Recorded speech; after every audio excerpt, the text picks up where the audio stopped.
আজ যে রায় ঘোষণা করেছে, এ রায়কে বাংলার জনগণ প্রত্যাখ্যান করে।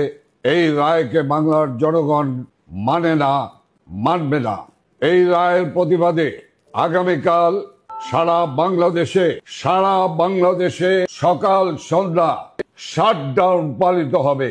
এবং আমরা পরিষ্কারভাবে বলতে চাই, আমাদের এই সংগ্রাম অবৈধ ইউনূস সরকার যতক্ষণ পর্যন্ত না স্টেপ ডাউন না হবে, ততক্ষণ পর্যন্ত আমাদের সংগ্রাম, আমাদের লড়াই আরো তীব্র থেকে তীব্রতর হবে।